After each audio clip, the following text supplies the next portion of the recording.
அனைவருக்கும் வணக்கம். இன்றைய தினம் பாராளுமன்றத்தில் பட்ஜெட் ரிலீஃப் சம்பந்தமான விவாதம் முன்னெடுக்கப்பட்டுச்சு.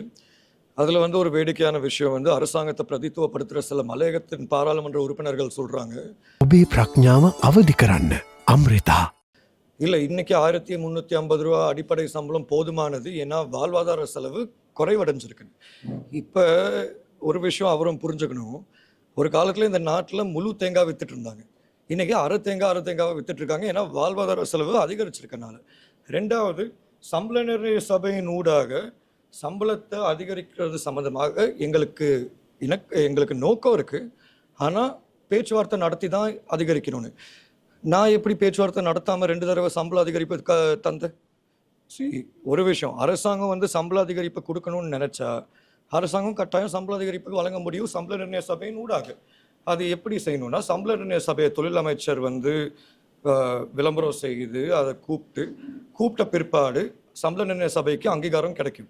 அங்கீகாரம் கிடைச்ச பிற்பாடு அனைத்து தொழிற்சங்கங்களும் சரி, முதலாளிமார் சபைகளும் சரி, பெருந்தோட்ட நிறுவனங்களும் சரி, சம்பள நிர்ணய சபைக்கு 3 கலந்துரையாடலுக்கு வருவாங்க.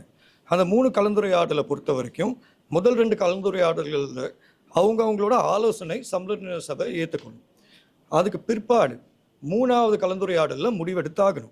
அப்படி தான் நாங்கள் 1000 ரூபா சம்பளத்தையும் வழங்கினோம் 2020, 1350 ரூபா அடிப்படை சம்பளத்தையும் வழங்கினோம் 2024. இதில் இன்னொரு விஷயமும் எல்லாரும் கவனிக்க வேண்டியது, சில பேர் சொல்லுவாங்க, இல்லை 3 வருஷத்துக்கு சம்பளம் கையெழுத்து போட போட்டிருக்கு, அதனால தான் எங்களால் சம்பளத்தை அதிகரிக்க முடியல. அது ஒரு முற்றிலும் தவறான விஷயம், ஒரு பொய்யான வார்த்தை. நான் ஏன் அதை சொல்கிறேன்னா, அரசாங்கத்தை பொறுத்த வரைக்கும் 159 பாராளுமன்ற உறுப்பினர்கள் இருந்தாங்க. நாங்கள் அரசாங்கத்தில் இருக்கும்போது யார் எந்தெந்த கூட்டணினே சொல்ல முடியாத நிலைமையில தான் இருந்துச்சு.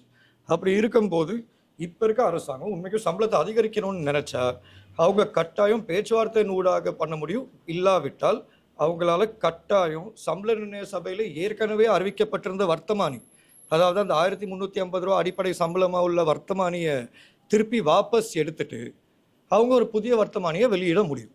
ஆனால் அரசாங்கத்தால் சம்பளத்தை நான் ஏற்கனவே சொன்ன மாதிரி 1 ரூபா கூட கூட்ட முடியல. இதான் யதார்த்தம். அதே நேரத்தில் அரசாங்கத்துக்கு சம்பளத்தை கூட்ட தெரியலனா பிரச்சனை இல்லை. மலையகத்தை பிரதித்துவப்படுத்துகிற பல்வேறு தொழிற்சங்கங்கள் இருக்குது. சம்பள உயர்வுகளை மட்டும் வழங்கினா ஒரே தொழிற்சங்கம் ஈத்தோக்காவும் இருக்குது. எங்களோட ஆலோசனையும் நாங்கள் வழங்க தயாராக இருக்கோம்.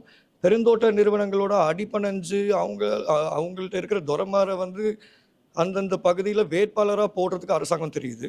ஆனால் பெருந்தோட்ட நிறுவனத்தை கட்டுப்படுத்தி அழுத்தம் கொடுத்து சம்பளத்தை கூட்ட அரசாங்கத்துக்கு தெரியல. இதான் இருக்கிறதுலே வேடிக்கையான விஷயம்.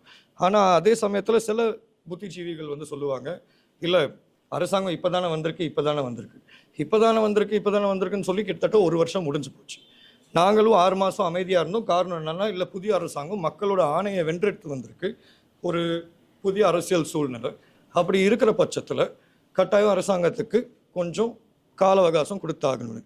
ஆனால் இன்றைக்கி மலையகத்தை பொறுத்த வரைக்கும் அரசாங்கம் நேற்று நான் கேள்விப்பட்ட செய்தியில் அறிவிச்சிருந்தாங்க, கிட்டத்தட்ட 329 மில்லியன் நிதி ஒதுக்கீடோ என்னமோ வழங்கியிருக்குன்னு.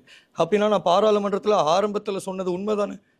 ஒரு வீடு கிட்டத்தட்ட 2.8 மில்லியன்னா 329 மில்லியனுக்கு எத்தனை வீடு கட்ட முடியும்? அப்படின்னா நான் சொன்ன கணக்கு கரெக்ட் தானே?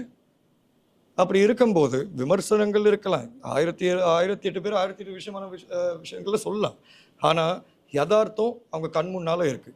மக்களை பொறுத்த வரைக்கும் இன்றைக்கி மக்களும், மலையகத்தில் குறிப்பாக மக்களும் முதன்முறையாக அரசாங்கம் 1 வருஷத்திலே அதிருப்தி அடைஞ்சிருக்காங்க. முன்னால் அட்லீஸ்ட் கொஞ்சம் தாமதமானாலும் வேலை நடந்திருக்கு. ஆனால் இன்றைக்கி இருக்கிற சூழ்நிலையில் வீடு திட்டம் நடக்கலை, சம்பள பிரச்சனையில் எந்த விதமான பேச்சுவார்த்தையும் இல்லை. காணி உரிமை வழங்குறேன்னு கண்கட்டி வித்தையை தான் காமிக்கிறாங்களே தவிர காணி உறுதி பத்திரங்கள் யாருக்கும் வழங்கப்படவில்லை. யாருக்கு வழங்கியிருக்காங்கன்னா, ஏற்கனவே வீடு கட்டினவங்களுக்கு தான் காணி உறுதி பத்திரங்கள் வழங்கியிருக்கு. அதுக்கு பேர் வீட்டுரிமை, காணி உரிமை கிடையாது. காணி உரிமை ஒரு சமூகத்துக்கு கிடைக்கிற சலுகை கிடையாது, ஒரு சமூகத்துக்கு கிடைக்கிற தீர்வு. அப்படி இருக்கும்போது இந்த பிரச்சனைகள் அனைத்தையுமே பொறுத்த வரைக்கும் ஜனாதிபதி அவர்களுக்கு நோக்கம் சரியாகனா இருக்கலாம். ஆனால் அவரோட இருக்கிற அமைச்சர்கள், குறிப்பாக மலையகத்தை பிரதித்துவப்படுத்துகிற சில பாராளுமன்ற உறுப்பினர்கள், தேர்தலுக்கு முன்னால் முதல கண்ணீர் வடித்த சில பாராளுமன்ற உறுப்பினர்கள் இன்னைக்கு அவங்க வாயாலே சொல்லிட்டு இருக்காங்க, இல்லை ஜீவன் தொண்டமானும் காங்கிரஸ் செஞ்சது தான் சரி. ஆகவே இதிலே மக்களும் தெரிஞ்சுக்கட்டும், மலையகத்துக்கு இந்த மாதிரி ஒரு பிரதித்துவம் இல்லாத அரசாங்கத்தில் அழுத்தம் கொடுத்து தான் வேலை செய்ய வேண்டிய சூழ்நிலை ஏற்படும். ஆகவே நான் அரசாங்கத்துக்கிட்ட ஒரு தாழ்மையான வேண்டுகோள், ஒரு கோரிக்கையை முன்வைக்கிறேன். இன்னைக்கு மலையகத்தில் வேலை நடக்காத காரணம் வேற எதுக்காண்டியும் இல்லை.